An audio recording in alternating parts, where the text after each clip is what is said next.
रातको 2 बजेको थियो। एउटी आमा ओछ्यानमा आँखा खुल्ला। सुत्न सकिनन्, कारण थिएन। दिन पनि राम्रै भएको थियो।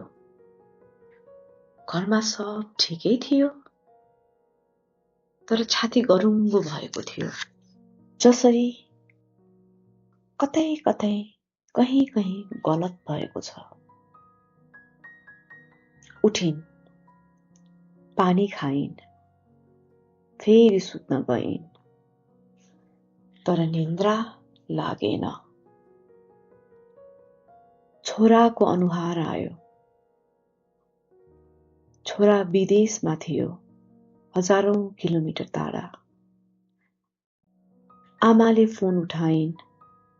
रातको 2 बजे छोरालाई फोन गरिन्। छोराले फोन उठायो र पहिलो शब्द सुन्नु अघि नै आमालाई थाहा भयो। छोरा बिरामी थियो। हजारौं किलोमिटर कुनै खबर आएको थिएन, कुनै मेसेज आएको थिएन, तर आमालाई थाहा थियो। आमालाई कसरी थाहा थियो? कसरी थाहा हुन सक्छ? के तपाईले पनि यस्तो देख्नु भएको छ? आफ्नै आमामा या कसैको आमामा? आमालाई अचानक कुनै कारण बिना छोराछोरीको याद आउँछ र त्यसपछि खबर आउँछ। हामी भन्छौं आमाको माया हो, हामी भन्छौं कोइन्सिडेन्स हो र अगाडि बढ्छौं। तर के साँच्चै यो कोइन्सिडेन्स हो?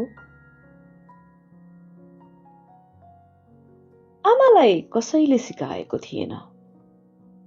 कुनै किताब पढेकी थिएनन्, कुनै खबर आएको थिएन। हजारौं किलोमिटरको बीचमा थियो, तर आमालाई थाहा थियो। कसरी? तपाईले जुम्ल्याहा भाइ बहिनीको बारेमा सुन्नुभएको छ। एउटालाई चोट लाग्यो भने अर्कोलाई पनि महसुस हुन्छ। टाढा भए पनि बिना खबर। विज्ञानले यी कुरा सानो कणमा प्रुभ गरे। एकै साथ जन्मिएका, तर अलग गरियो। यदि एउटा कणलाई केही भयो भने अर्कोलाई 1000 किलोमिटर टाढा आफै थाहा भयो। एउटालाई जे भयो अर्कोलाई आफै थाहा भयो, किनभने ती कणहरू छुट्टिएका थिएनन्। जसरी आमा यहाँ थिइन्,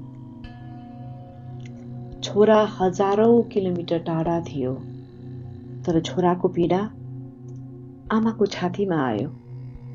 दूरी थियो, तर छुट्टै थिएनन्। सन् 2022 मा यसलाई नोबेल प्राइज दिइयो। आइन्स्टाइनले भन्नुभयो यस्तो कुनै हालतमा हुन सक्दैन, तर नोबेल प्राइजले भन्यो आइन्स्टाइन गलत थिए। यसको नाम क्वान्टम इन्ट्याङ्गलमेन्ट हो। तर आमालाई यो नाम थाहा थिएन।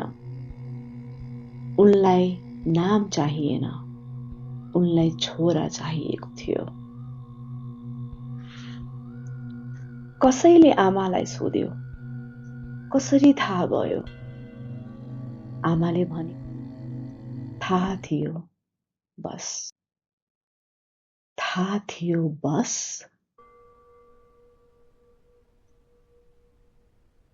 साइन्सले हजारौं पन्ना लेख्यो, नोबेल प्राइज दिइयो। वैज्ञानिकहरूले वर्षौं खोजे, तर आमाले 3 शब्दमा भनिन्,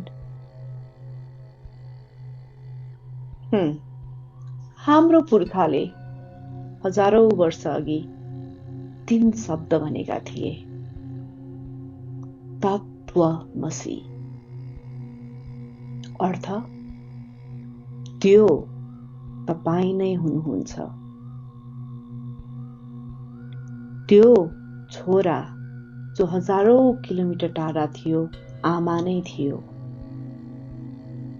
एउटै चेतना दुई रूपमा देखिएका थिए। त्यसैले छोराको पीडा आमाको छातीमा आयो।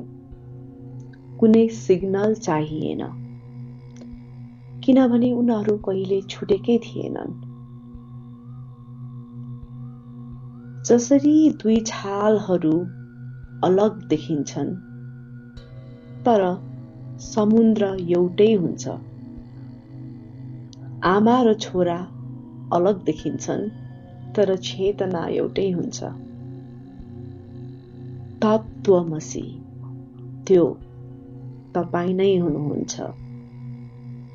साइन्स भन्छ जडान कहिल्यै टुट्दैन, अद्वैता भन्छ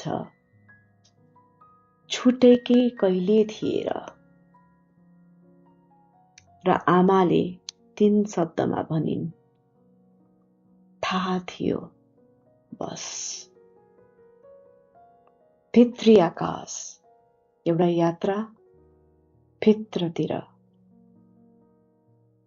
क्वान्टम फिजिक्स थाहा थिएन, अद्वैता थाहा थिएन, तर उनलाई सबभन्दा ठूलो सत्य थाहा थियो। तत्त्वमसि म र तपाईं एउटै हौं।